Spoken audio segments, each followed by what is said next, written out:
옆 사람 같이 인사하겠습니다. 금년도 표어가 믿음으로 도전하자 이거죠. 그래서 이번에는 이렇게 인사했으면 좋겠습니다.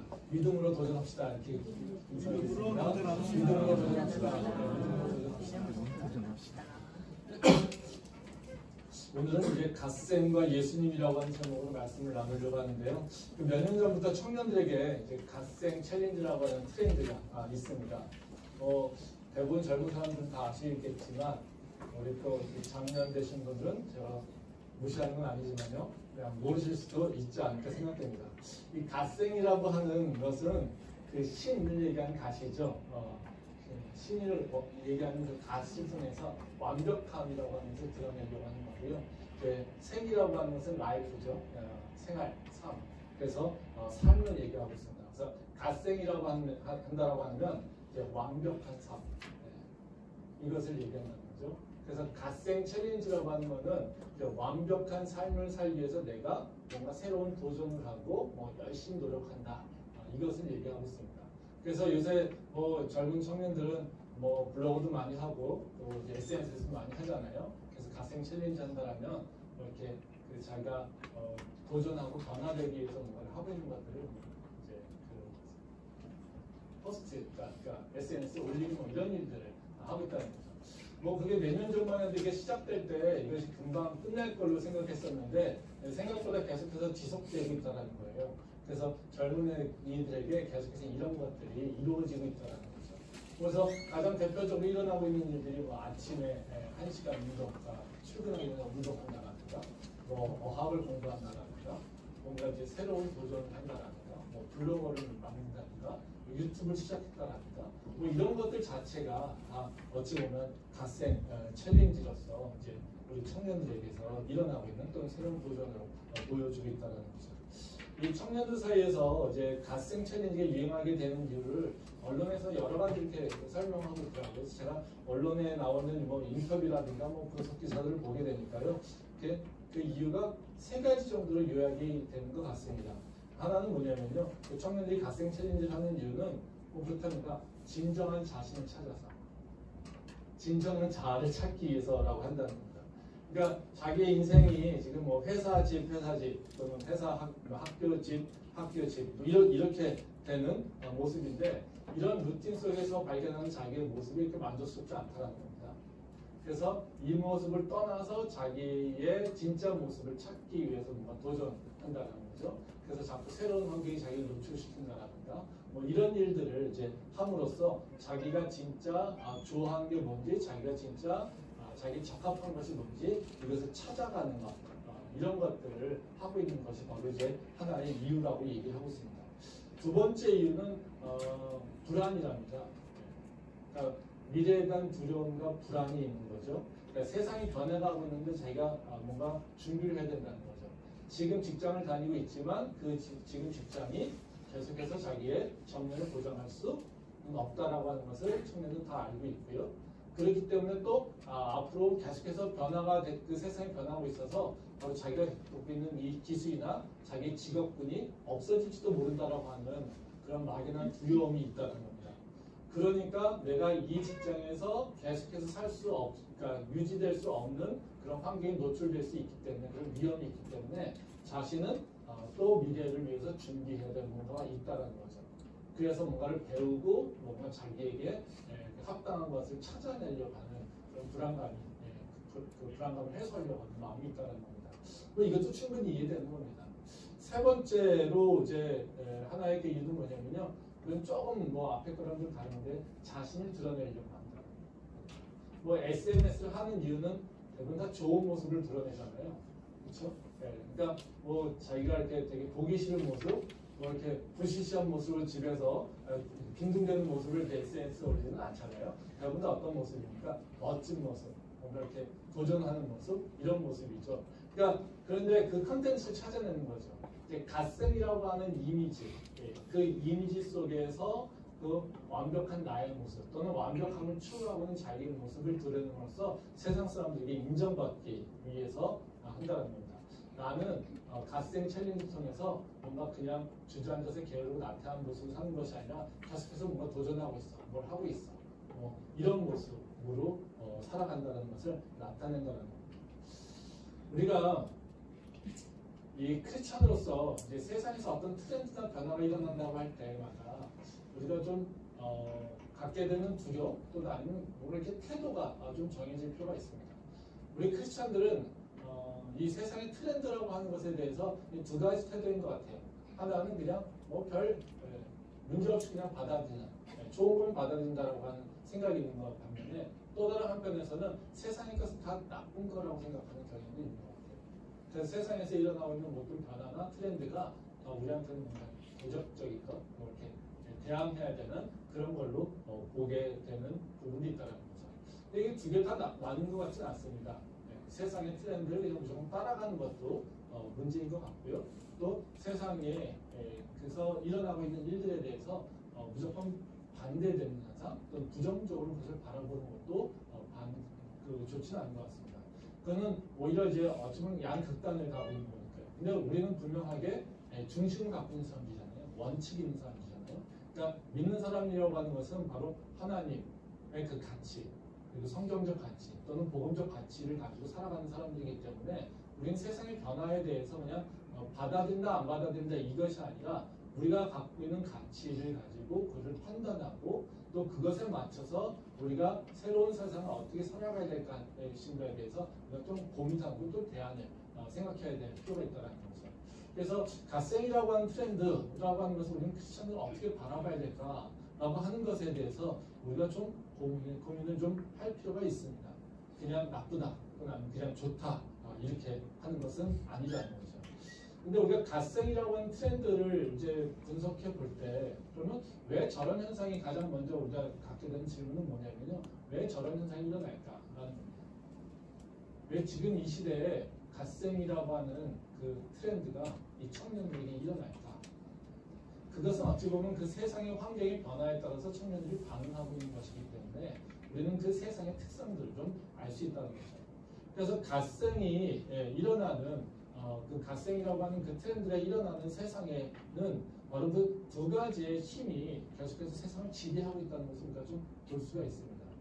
그 한 가지는 어떤 것이냐면요. 세상에 대한 관심이 훨씬 더 높아졌다는 거죠. 그러니까 이제 성공이라고 하는 개념도 좀 다르게 정의될 수 있지만요. 그거는 너무나도 시간이 많이 걸릴 테니까요. 근데 사람들은 세상에서 성공하는 것에 대해서 더 훨씬 더 목말라 하고 그 성공이라고 하는 것은 어떻게 표현되냐면 갓생의 트렌드에서 보게 되면 바로 보이는 것 그리고 내가 더 세상 사람들에게 인정받을 수 있는 이것들을 쟁취하는 걸로 이해된다는 거죠. 자, 예전에는 성공이라고 한다면 이충명이잖아요. 그러니까 자기가 열심히 뭔가해서 자기 것을 이루는 걸로 이해했어요. 근데 지금은 갓생 트렌드에서 보게 되면 자기가 뭔가 도전하는 걸 끝내는 것이 아니라 그게 어때요? 내가 SNS에 포스팅하면서 내가 인정받게 됩니다. 그래서 나는 성공한 사람이야 라고 또는 성공을 해서 나가는 사람이야 라고 하는 것을 내가 드러내려고 하는 모습이 있다는 거죠. 그래서 그들이 얘기하고 있는 성공이라고 하는 것은 어떤 거냐면 그냥 내가 자신을 만족하는 성공이 아니라 내 만족뿐만 아니라 다른 사람에게 인정을 받아서 내가 더 많은 것을 세상적인 것들을 누릴 수 있는 것 이것들에 대해서 갈급함이 있다는 거죠. 그러니까 바로 지금 세상에서는 우리가 보이지 않는 가치 이런 것들을 강조해서는 세상 사람들에게는 이렇게 설득이 되지 않는다는 겁니다. 어쨌든 하나 중요한 그 트렌드를 만들어가는 즉 세상을 이끌어가는 힘 중에 하나는 뭐냐면요. 바로 성공에 대한 갈급함. 두 번째 세상에서 들어가는 세상을 이끌어가는 힘 중에 하나는 어떤 거냐면요. 갓생의 스트레스 드러나는 건 뭐냐면 두려움이 더 커졌다는 겁니다. 불안과 두려움이 훨씬 커졌다는 거죠. 즉 지금은 어쨌든 매일같이 기술이 바뀌는 거가 않습니까? 뭐 요새 우리가 AI라고 하는 거를 예전에는 뭐 그런 게 있나 보다 또는 그런 거 관심 갖지도 않았습니다. 그게 가능하겠어? 뭐 이런 것들이었습니다.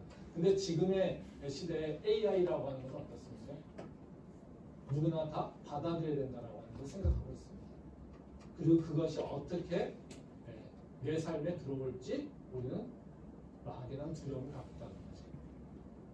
어찌 보면 우리는 키오스크에 가서 식당 가서 키오스크를 활용하는 것이 불편하고 느끼지만 또 한편의 사람들은 바로 키오스크가 확장되면서 내 직업이 잃어버릴지 모른다라고 하는 그런 두려움도 갖는 사람들도 있다라는 것입니다.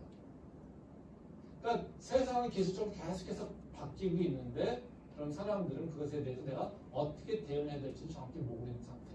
막연하게 뭔가 바뀌는 세계 속에서 내가 있다는 상태. 이것에 대한 두려움이 있다는 겁니다. 그러니까 사람들은 뭔가 해야 된다라고 하는 강박을 갖고 있다는 거죠. 그래서 지금 사람들이 세상에서 만들어지는 어떤 환경의 변화가 그것이 뭉쳐진 것이 트렌드가 아니겠습니까? 근데 지금 우리가 살고 있는 세상에서의 그 두 개의 힘은 뭐냐면요. 바로 성공이라고 하는 강박과 또 다른 하나는 바로 미래에 대한 불확실성에 대한 두려움, 불안 이런 것들이 있다는 거죠. 그럼 우리가 믿음의 삶을 산다고 할 때도 어떻습니까? 별 차이가 없습니다. 우리도 똑같이 성공이라고 하는 것에 대한 유혹을 받게 되는 거고요. 우리도 똑같이 세상 변화에 대한 두려움을 느끼며 살게 된다는 거죠. 그럼 이런 세상에서 우리 크리스천들은 어떻게 살아야 될까? 그들은 너 세속적이니까 우리 갓생질이나 해. 나는 그냥 예수님 말씀 잘 들으면서 살 거야. 이것만 가도 될까요? 물론 예수님 말씀을 기억하는 건 중요합니다. 근데 그것을 어떻게 우리가 이해하고 그 삶에서 녹아내야 될 것인가를 우리는 고민해야 될 필요가 있다는 거죠. 그래서 오늘은 제가 다른 얘기를 하려고 하는 것이 아니라 바로 그 생각을 해보려고 합니다. 바로 이 성공에 대한 갈등, 또 우리 두려움이 판치는 세상, 즉 바로 그 갓생이라고 하는 트렌드에 있는 상태에서 우리는 무엇을 기억하고 살아야 될까? 성경에서 우리에게 무엇을 얘기하고 있을까? 그 교훈에 대해서 생각해 보려고 합니다. 뭐 대단한 얘기는 아니지만 오늘 말씀 가운데 있었던 요한복음 1장부터 5장 말씀 그 사이에 있었던 그 기준을 그것을 보고서 우리가 이 세상에서 어떤 것을 기억해야할까를 간단하게 좀 생각을 좀 해보도록 하겠습니다. 첫 번째로 우리가 변화된 세상에서 우리가 기억해야 될 것은 뭐냐면요. 세상의 환경의 변화에 너무 집중하면요. 우리는 예수님을 놓칠 수 있다는 거예요. 그러니까 세상에 변화가 있고 세상에 아까 두려움이 많고 세상에 어떤 그 트렌드가 강력하게 일어날 때 우리는 그것에 마음을 뺏기게 되면요. 우리는 예수님을 놓쳐버려서 길을 잃어버릴 수 있다는 거예요. 오히려 길을 찾으려고 세상을 바라보려고 하다가 오히려 길을 놓쳐버리는 그래서 미아가 될 수 있는 상황에 빠질 수 있다는 것입니다. 말씀 보도록 하겠습니다. 요한복음 1장 5절 말씀입니다. 빛이 어둠에 빛이 돼 어둠이 깨닫지 못하더라. 이 말씀은 아주 간략하죠. 근데 이 세상을 가장 잘 보여주는 표현이기도 합니다. 이것은 예수님이 세상에 오신 것을 비유적으로 설명하고 있고요. 그 예수님 오신 것에 대해서 세상의 반응을 얘기를 하고 있어요. 그래서 여기 보면 빛이라고 하는 것과 어둠이라고 하는 것이 있잖아요. 그리고 깨닫지 못하게 된다고 얘기하고 있잖아요. 그래서 빛은 뭐겠습니까? 예수님을 얘기하고 있어요. 그리고 어둠은 세상을 얘기하고 있어요. 그러면 빛이 이 땅에 임했다는 겁니다. 세상에. 근데 그 세상은 어떻게 반응합니까? 그 빛을 깨닫지 못하고 있다는 것을 얘기하고 있습니다. 즉 아무리 예수님이 오셔서 우리를 구원하신다라고 해도 세상 사람들은 예수님에 대해서 관심 갖지도 않고 그리고 예수님에 대해서 알려고 하지도 않고 예수님을 더군다나 인정은 하지도 않으려고 했다는 겁니다. 즉 예수님이 처음 왔을 때 바로 아무도 관심 갖지 않았다는 거죠. 지금도 마찬가지지 아닙니까? 우리 주변을 보더라도 예수님에 대해서 관심 갖는 사람 있습니까?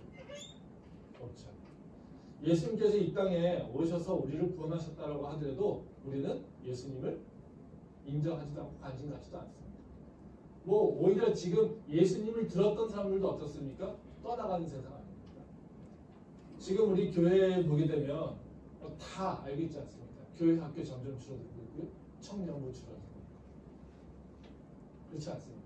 아무리 교회가 크다 하더라도 그 전체 교세에 비해서 바로 그 청년이나 교회 학교의 비중은 점점 줄어들고 있다는 거예요. 그래서 청년부 없어지는 교회도 많고요. 그리고 교회 학교도 없어지는 교회도 많고 뭐 이런 것들이 우리는 너무나 쉽게 발견할 수 있는 우리의 그 주변의 환경 모습이라는 것이죠. 근데 이것은 우리나라만의 문제는 아니죠. 우리가 다 알다시피 뭐 이미 서구 사회, 그 유럽이라든가 미국 사회에서도 보면요, 교회가 점점 발전하는 게 아니라 점점 쇠퇴하고 있다는 것입니다. 참 신기한 건 뭐냐면요, 경제가 발전하거나 아니면 세상이 발전하게 되면 교회가 더 성장하는 것이 아니라 교회는 더 오히려 위축되거나 쇠락하는 그 모습을 우리는 볼 수 있다는 겁니다. 그러면 왜 우리가 세상에 이 발전되고 사회 제도가 발전되고 먹고 사는 것이 더 풍요로워질 때 왜 예수님을 더 놓쳐버리는 겁니까? 우리 이걸 좀 생각해 볼 필요가 있죠. 어찌 보면 지금 갓생 챌린지라고 하는 것이 다 뭘 위한 겁니까? 더 잘 먹고 살기 위해서. 그렇죠? 더 좋은 세상에서 살기 위해서. 뭔가 하기 위한 거 아닙니까? 근데요. 네? 지금 우리 역사적으로 보게 되면 경제적 풍요를 이뤘을 때 제도적 발전이 일어났을 때 교회는 오히려 쇠퇴하는 것을 볼 수 있다는 거죠. 왜 그래요? 사람들의 생각이 이제는 세상의 제도나 또는 세상에서 가르침에 더 많은 설득을 당하고 있기 때문입니다. 그래서 세상에서 얘기하고 있는 가치에 더 집중하게 되고 세상에서 얘기하고 있는 가치에 내가 더 관심을 갖고 살다 보니까 정작 중요한 것은 놓쳐버리는 그런 위험성이 노출된다는 것입니다. 말씀 한번 보겠습니다. 요한복음 1장 45절부터 46절 말씀입니다. 빌립이 나다니엘을 찾아 이르되 모세가 율법에 기록하였고 여러 선지자가 기록한 그 일을 우리가 만났으니 요셉의 아들 나사렛 예수니라. 나다니엘이 이르되 나사렛에서 무슨 선한 것이 날 수 있느냐. 빌립이 이르되 와서 보라 하니라. 이 말씀은 아까 지금 1장 5절 말씀 있지 않습니까? 빛이 어둠에 비치되 어둠이 깨닫지 못하더라. 근데 그 어둠이 깨닫지 못하는 이유를 구체적으로 설명해 주고 있는 말씀이 이 말씀입니다. 그래서 이걸 사례적으로 보여주고 있는 말씀이라는 거죠. 그러니까 이제 예수님이 이제 오셔가지고 제자들을 삼죠. 그래서 이 빌립이 제자입니다. 빌립이 예수님을 만나고 나서 예수님의 제자가 돼서 예수님 따르겠다고 합니다. 그러니까 빌립한테는 어떻게 해요? 예수님 너무 중요하죠. 그렇죠? 네. 그러니까 빌립이 자기 친구 나다나엘한테 가가지고 야 선지자가 나셨어. 그렇게 얘기를 합니다. 그랬더니 나다나엘이 뭐라고 합니까? 에이 무슨 그런 소리를 해. 네? 나사렛에서 무슨 위인이 나타나. 네? 그런 일이 일어나지 않아. 이런 거. 그리고 무시해버린다. 그러니까 여기에 보게 되면 왜 세상 사람들이 예수님에 대한 소식을 들어도 무시하는지를 우리가 알 수 있어요. 그러니까 나다나엘이라고 하는 사람은요, 나쁜 사람은 아닙니다. 네. 근데 나다나엘은 어떤 사람입니까? 세상적으로 이치 잘 밝은 사람인지도 모릅니다. 왜요? 나사렛이라는 동네를 분명히 알고 있고요. 위인이 어떻게 나는지를 알고 있는 사람이에요. 근데 나사렛이라는 동네는 뭡니까? 자식을 쫓고서죠. 근데 메시아는 없습니까? 대단한 위인, 세상을 바꿀 수 있는 위인이에요. 네, 한번 생각해 보시죠. 세상의 변화는 어떻게 시작됩니까? 시골 동네에서 아니면 도시에서? 어디서 변화가 시작됩니까? 시골 동네에서 변화는 안 일어납니다.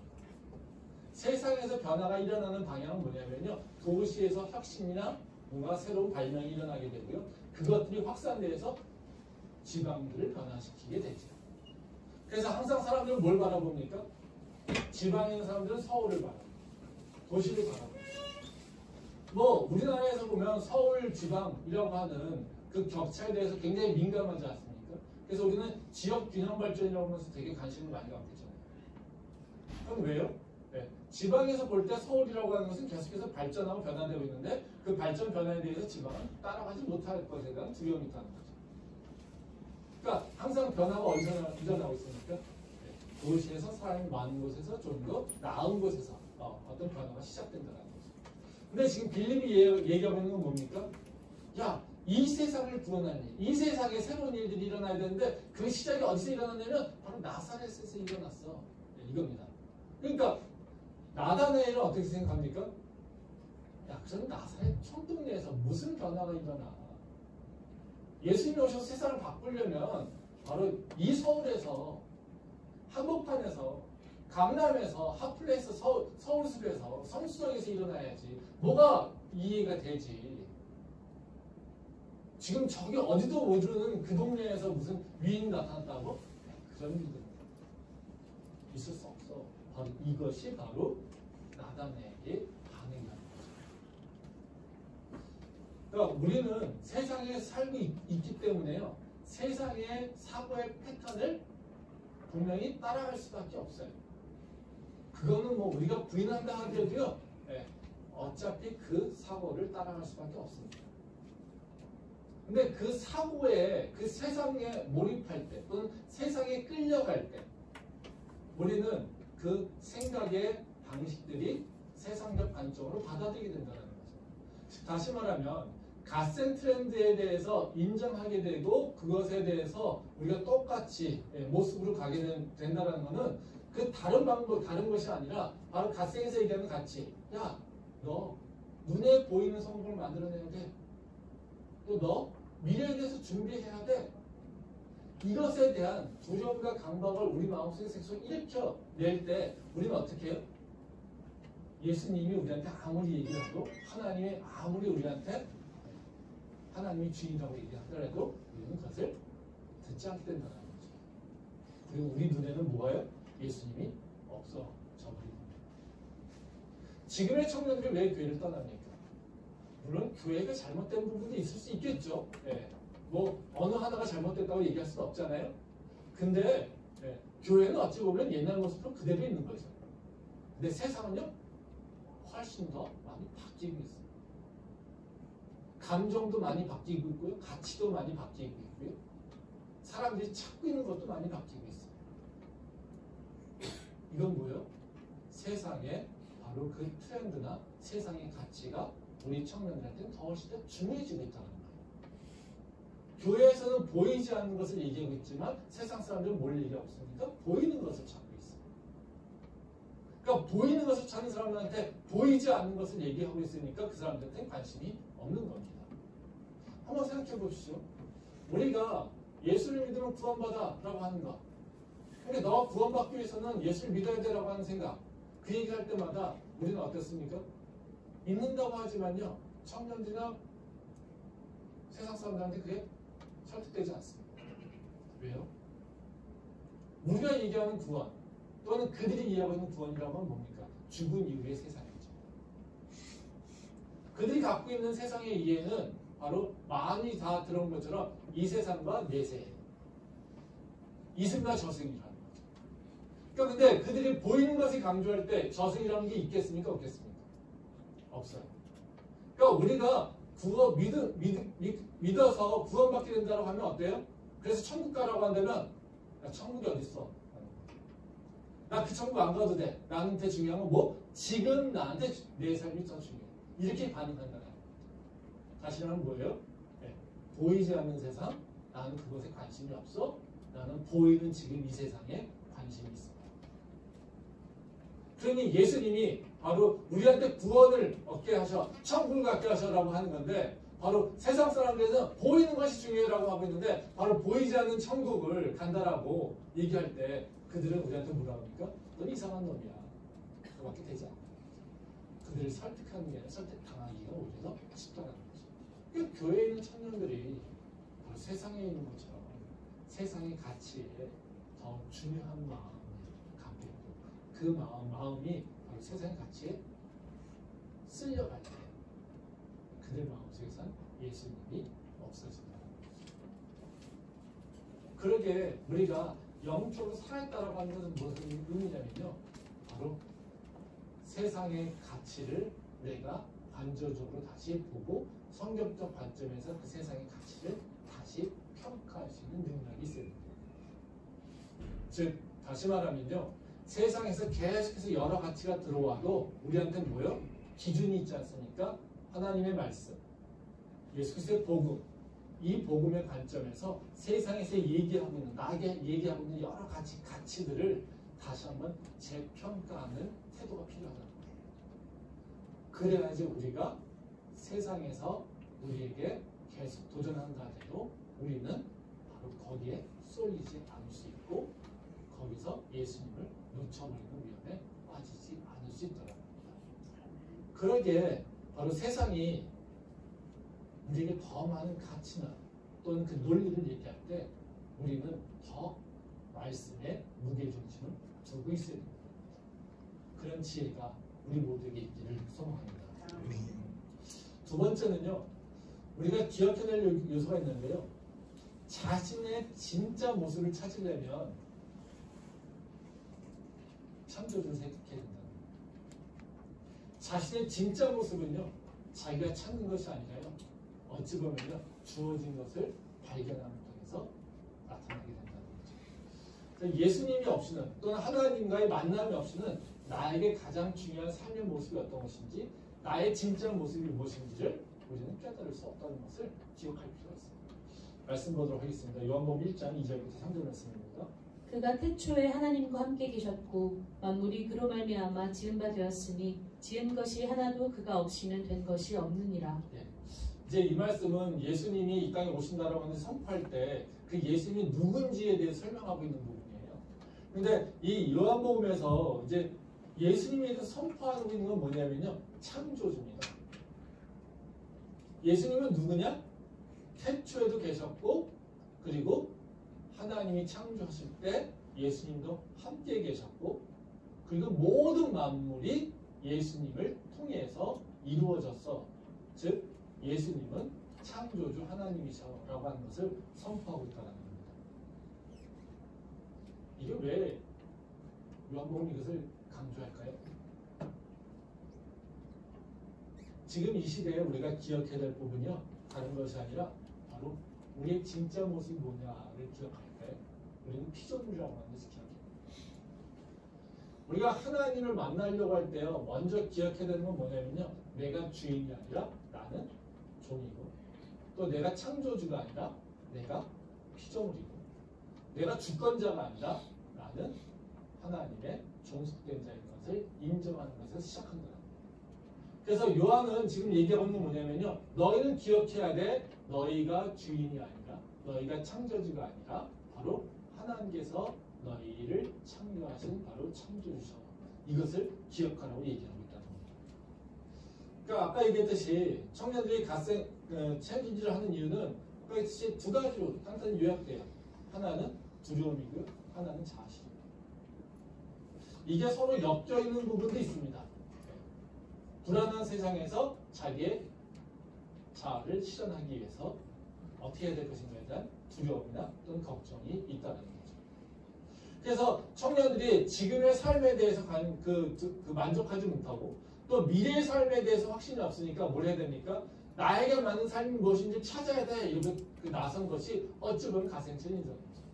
그래서 자기의 현재 직업하고 상관없이 여러 가지 다른 것들을 내가 도전해보고 경험함으로써 나한테 맞는 진짜 것을 찾아보겠다는 거죠.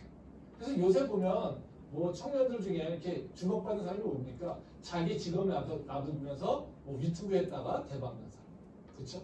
아, 세상에서 내가 뭐 할 게 없었는데 뭐 여행 유튜브 하면서 유튜브 찍기 시작해가지고 갑자기 대박이 났어. 그렇죠? 네. 뭐 이런 것들이 되게 주목받는 거라는 거죠. 아, 그래서 그 사람은 그냥 가만히 앉아 있었던 것이 아니라 유튜브를 시작했더니 그 유튜브 통해서 자기 새로운 인생이 시작됐어. 그러니까 어떻게 해요? 우리도요? 새로운 인생을 살기 위해서 뭔가 유튜브를 시작해야 돼요. 그렇죠? 새로운 인생을 살기 위해서 어떻게 해요? 블로그를 시작해야 돼요. 뭐 이렇게 지금 사람들이 얘기하고 있다는 거죠. 네, 한번 생각해 봅시다. 우리가 열심히 뭔가 노력하면 내 자아가 누구를 찾아낼 수 있을까요?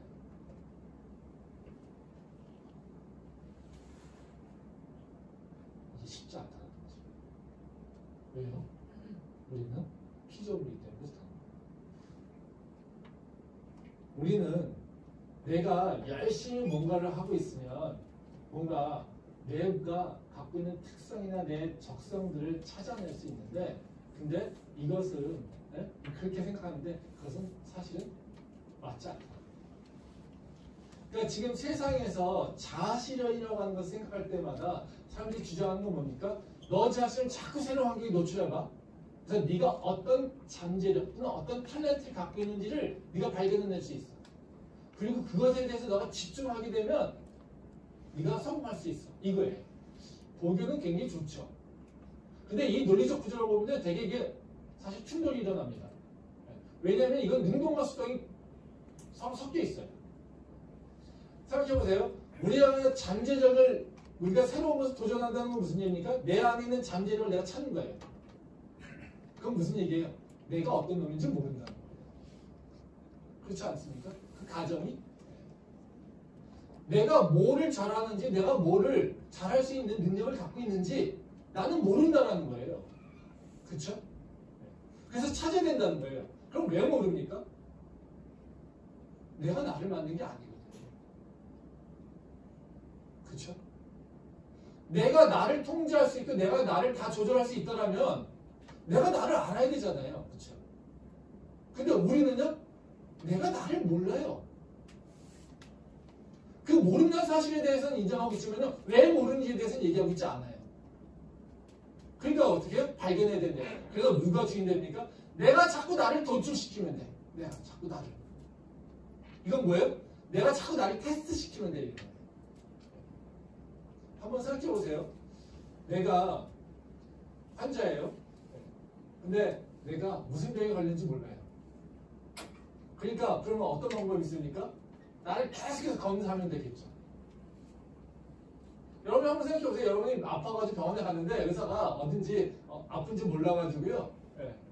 그래서 나를 계속해서 이 검사 시키고 저 검사 시키고 막 한다고 칩시다. 네.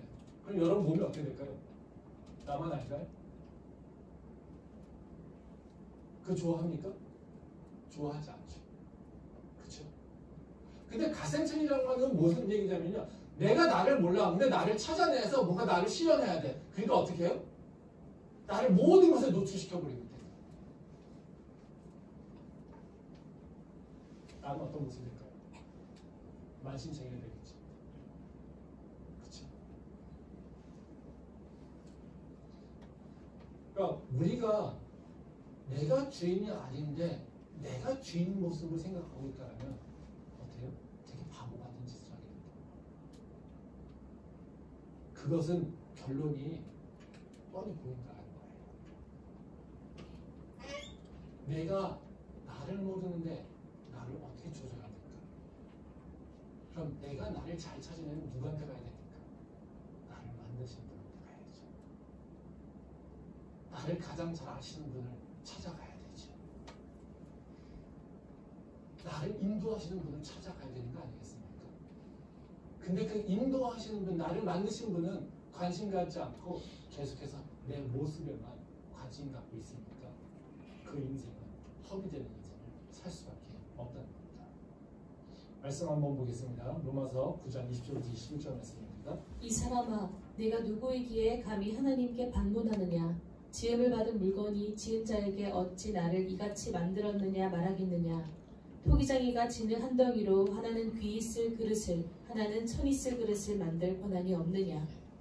이 말씀 이제 그 토기장이의 비유잖아요. 하나님은 우리의 토기장이 종을 주시고 또 우리는 그분이 만든 그릇이라는 거죠.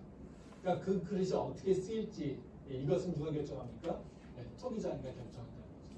근데 이게 그 그릇이 왜 나는 이 모습입니까? 왜 나는 접시로 만들었습니까? 왜 나는 밥그릇을 만들었습니까? 왜 나는 국그릇을 만들었습니까? 그렇게 주장할 만한 권리가 없다는 거죠. 국그릇을 만들어져 있는 모습인데 이 모습 마음에 들지 않습니다. 나는 접시로 스테이크 그릇이 되고 싶습니다. 얘기할 수 없다는 거죠. 그럼 우리가 국그릇을 만들어져 있다면 우리 국그릇에 만들어진 모습대로 그 쓰임받은 대로 잘 쓰면 우리는 성공적인 삶을 살게 된다는 거예요.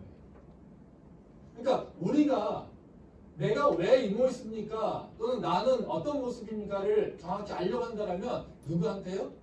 토기장이한테 가서 물어봐야 됩니다. 그리고 그 토기장의 그 의도에 따라서 나의 모습을 이제 더 좋게 만들어내는 것이 우리가 해야 될 일이라는 것이죠. 성경은 분명하게 계속해서 얘기하고 있어요. 너희는 너희가 스스로 난 자가 아니야. 내가 너희를 만들었지. 그러기에 너의 인생은 내가 인도하는 것이지 네가 결정하지 않아. 이것을 계속 얘기하고 있어요. 그러기에 우리가 해야 될 일은 뭡니까? 진짜 나를 알고 싶으면요. 주님께 나와야 돼요. 주님께 물어봐야 돼요. 주님께 길을 보여달라고 후회해야 돼요.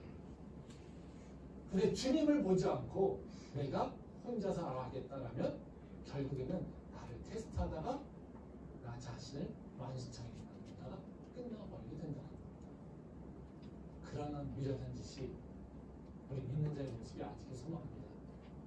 오히려 하나님께 구함으로써 오히려 세상이 모르는 바로 그 지름길을 찾을 수 있는 우리 모두 될 수 있기를 소망합니다. 마지막으로 하나만 더 나누고 말씀을 마무리하도록 하겠습니다. 세 번째로 우리가 이제 살아갈 때 이런 세상에서 살아갈 때 중요하게 기억해야 될 가치는 뭐냐면요, 생명의 소중함. 그러니까 생명이라고 하는 것, 이것에 가장 중요한 가치를 놓고 살아가야 된다는 거죠. 즉 진정한 생명을 누리는 것에 대해서 소중한 가치 부여하고 사는 것이 믿는 자가 해야 될 일이라는 겁니다. 말씀 보겠습니다. 요한복음 1장 4절 말씀입니다. 그 안에 생명이 있었으니 이 생명은 사람들의 빛이라. 이제 이 말씀은 예수님이 누군지에 대해서 그리고 우리에게 어떤 역할을 하고 있는지를 보여주고 있는 말씀입니다. 그러니까 오늘 요한복음 말씀이 이제 한 문장 한 문장이지만 그 안에는 되게 영적인 얘기들이 많이 있어서요. 그래서 의미가 되게 많습니다. 근데 여기 보면 이제 그 안이라고 하는 건 예수님 아니죠. 예수님 안에 생명이 있었다라고 얘기합니다. 그리고 그 생명이 뭡니까? 사람들의 빛이다 이렇게 얘기하죠. 즉 생명과 빛이 연결되고 있죠. 즉 예수님이 생명으로 되어 있고요. 생명이 빛으로 연결되어 있습니다. 즉 예수님이 우리에게 오신 이유는 뭡니까? 우리에게 생명을 주시기 위해서. 예수를 믿는 자에게 있어서는 새 생명이 주어지기 때문에. 또 예수를 품고 있는 자들에는 그 생명력이 있어서 열매를 맺을 수 있는 능력이 있기 때문에. 그렇죠? 네.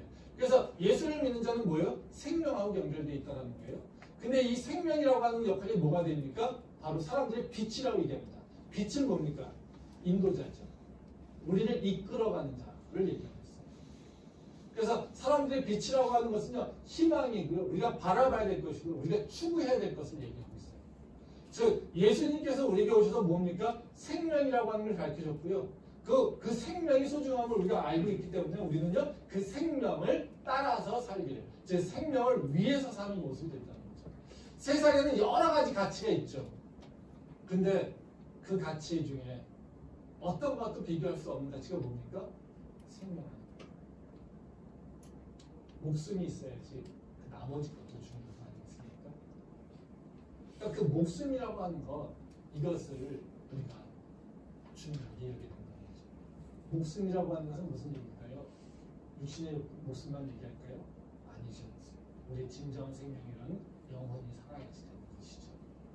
그러니까 우리가 진정한 생명이 있는 것이 뭔가를 다시 기억해야 될 필요가 있다는 거예요. 즉 육체의 목숨만이 목숨이 아니라 우리가 바로 그 영혼의 사람이기 때문에 그 영육이 모두 강건해야지 우리가 진짜 바로 사람다운 사람으로 살 수 있다는 것을 우리가 기억할 필요가 있다는 겁니다. 그게 생명이라고 하는 것을 소중히 여기고 그 생명을 유지하고 지키기 위해서 우리는 모두 선택을 해야 될 필요가 있다는 겁니다. 근데 그 생명이라고 하는 것을 따라갈 때 우리한테는 정말 놀라운 힘이 일어난다는 겁니다. 생명이라고 하는 가치를 가지고 살아갈 때 우리가 갖고 있는 두려움은요, 사실 없어집니다. 이겨낼 수 있는 이유가 있다는 거죠. 예수님께서 보여준 것이 바로 그 모습이죠. 예수님이 십자가에 달려 죽으실 수 있는 이유는 무엇일까요? 십자가에 달려 죽기까지 이루시려고 했던 건 뭐겠습니까? 자기의 영광이요? 아니죠. 생명을 살리기 위해서. 그러니까 생명이라고 하는 것에 가치를 두고 있을 때요, 뭐를 감당할 수 있습니까? 십자가를 감당할 수 있습니다. 예수님께서 십자가를 감당할 수 있는 이유는 뭐냐면요, 우리랑 다르게 생명의 가치를 알고 계셨기 때문에 그렇습니다. 그래서 그 생명이 소중하기 때문에 자기의 생명을 내어서까지 죽기까지 바로 새로운 생명을 살리기 위해서 바로 십자가를 지게 된다는 것이죠. 우리는 세상에서 생명이라고 하는 진짜 가치를 모르기 때문에 어떻게 해요? 생명을 저버리는 일을 하죠. 다른 것에 더 두려워서 생명을 진짜 지키기 위해서 해야 될 일들을 하지 않고요, 이상한 일로 선택을 하게 된다는 겁니다. 세상에서 자꾸 뭐요? 너한테는 돈이 중요해. 너한테는 세상에 레putation 중요해. 넌 세상에서 뭔가 중요한 가치가 중요해. 우리한테 계속해서 다른 것들이 중요하다고 합니다. 인간관계가 중요해. 네가 뭘 하고 있는지 중요하지. 무엇을 입는지 중요하지. 무엇을 먹는지 중요하지. 어디에 사는지 중요해. 근데요, 이런 모든 것보다 우리가 더 중요한 건 뭡니까? 생명입니다. 그리고 그 생명을 지키기 위해서, 즉 하나님이 주신 생명, 영원의 생명을 지키기 위해서 살아야 되는 이 모든 두려움, 우리를 얘기하는 모든 두려움을 이겨낼 수 있는 이 모든 두려움이 우리한테 여러 가지 장벽을 만들어내는 거 아닙니까? 그때 우리가 생명을 따라서 갈 때, 예수님을 따라서 갈 때, 우리한테는요, 새 길이 열리게 된다는 거죠. 그게 바로 요한 5장의 사절의 말씀입니다. 우리가 진짜 무엇을 위해서 살고 있는지 다시 한번 돌아봤으면 좋겠습니다. 하나님께서 주신 나에게 주신 그 생명, 예수님께서 나한테 주신 그 생명을 난 정말 소중히 여깁니다. 그 생명을 지키기 위해서 나는 무엇을 하고 있는가? 그리고 그 생명에 얼마나 나는 감사하며 살고 있는가? 우리가 다시 한번 돌아보면 바로 그 세상이 지금 우리가 살는 세상입니다. 그 지혜가 우리 모두에게 있기를 소망합니다. 기도하겠습니다.